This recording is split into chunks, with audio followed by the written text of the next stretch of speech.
সাল ২০১২ ব্রিটেনের Glasgow Caledonian university একজন বাংলাদেশিকে তাদের সর্বোচ্চ চ্যান্সেলরশিপ অফার করল, কিন্তু সেই বাংলাদেশি তখন সেই চ্যান্সেলরশিপ পদটি প্রত্যাখ্যান করেন এবং তিনি জানান তার এখন সময় নেই।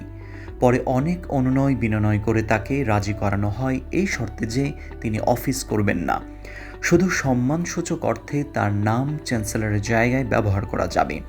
তিনি আর কেউ নন, তিনি ডক্টর মোহাম্মদ ইউনূস।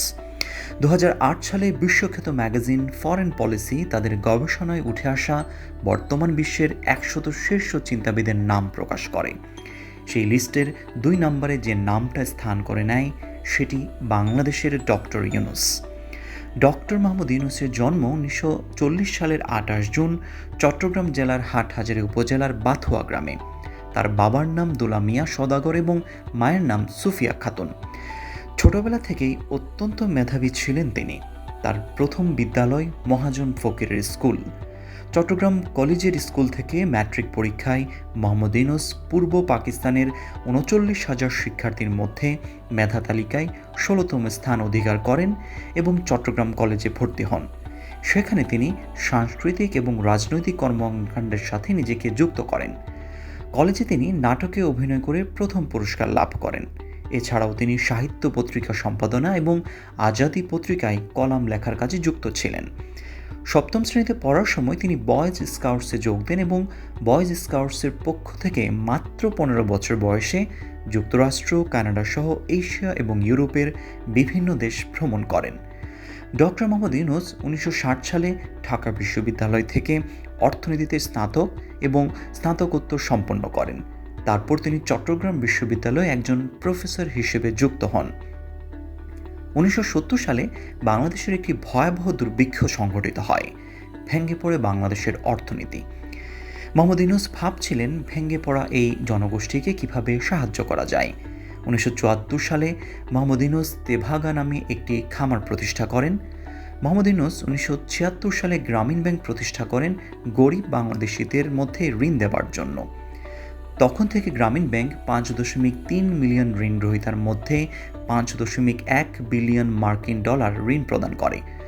ক্ষুদ্র ঋণের সাথে যুক্ত হয় গৃহ ঋণ, মৎস্য খামার এবং সেচ ঋণ প্রকল্প সহ অন্যান্য ব্যাংকিং ব্যবস্থা। গরিবের অর্থনৈতিক উন্নয়নে গ্রামীণ ব্যাংকের সাফল্য অনেক। উন্নত বিশ্ব, এমনকি যুক্তরাষ্ট্র সহ অন্যান্য শিল্পোন্নত দেশসমূহ গ্রামীণের এই মডেল ব্যবহার করতে উদ্বুদ্ধ হয়। আর এজন্যই ২০০৬ সালে তিনি শান্তিতে নোবেল পুরস্কার পান। ডক্টর ইউনূস পৃথিবীর বিভিন্ন দেশের বিভিন্ন বিশ্ববিদ্যালয় থেকে ৪৮টি সম্মানসূচক ডক্টরেট ডিগ্রি অর্জন করেছেন। শান্তিতে নোবেলজয়ী গ্রামীণ ব্যাংকের প্রতিষ্ঠাতা ডক্টর মোহাম্মদ ইউনূস যুক্তরাষ্ট্রের সর্বোচ্চ বেসামরিক সম্মাননা কংগ্রেশনাল গোল্ড মেডেল গ্রহণ করেছেন। দারিদ্র্যের বিরুদ্ধে যুদ্ধে অবদানের স্বীকৃতি হিসেবে যুক্তরাষ্ট্র সরকারের পক্ষ থেকে এই সম্মাননা দেয়া হলো ইউনূসকে, যিনি এই পদক পাওয়া প্রথম বাংলাদেশি ও মুসলিম। বিশ্বের সর্বোচ্চ সম্পদশালী ২ শতাধিক ব্যক্তির সম্মেলনে নোবেলজয়ী প্রফেসর ডক্টর মোহাম্মদ ইউনূসকে আজীবন সম্মাননা পুরস্কারে ভূষিত করা হয়েছে। ২০২৪ সালের ৫ই আগস্ট কোটা আন্দোলনের ফলে সাবেক প্রধানমন্ত্রী শেখ হাসিনা পদত্যাগ করেন এবং ২০২৪ সালের ৬ই আগস্ট রাষ্ট্রপতি মোহাম্মদ শাহাবুদ্দিন জাতীয় সংসদ বিলুপ্ত করার পরে শিক্ষার্থীদের দাবির ভিত্তিতে রাষ্ট্রপতি ইউনূসকে বাংলাদেশের অন্তর্বর্তীকালীন সরকারের প্রধান হিসেবে দায়িত্ব পালনের জন্য মনোনীত করেছিলেন। নোবেল বিজয়ী অধ্যাপক মোহাম্মদ ইউনূসের মাধ্যমে বাংলাদেশের জাতি যেমন পৃথিবীর বুকে মাইক্রো ক্রেডিটের জন্য স্বনামধন্য হয়েছেন, তেমনইভাবে আমরা দৃঢ় প্রত্যয়ের সঙ্গে প্রত্যাশা করি তার নেতৃত্বে বাংলাদেশের সামগ্রিকভাবে সমাদৃত হবে পৃথিবীর বুকে। জাতি তার মতো মহান ব্যক্তির হাত ধরে তাদের বহু আকাঙ্ক্ষিত অর্থনৈতিক, সামাজিক ও রাজনৈতিক মুক্তির প্রকৃত পথ খুঁজে পাবে। এ ধরনের আরও তথ্যবহুল ভিডিও পেতে অনুগ্রহ করে আমাদের ইউটিউব চ্যানেলটি সাবস্ক্রাইব করুন এবং আমাদের ফেসবুক পেজে ফলো দিয়ে সাথে থাকুন।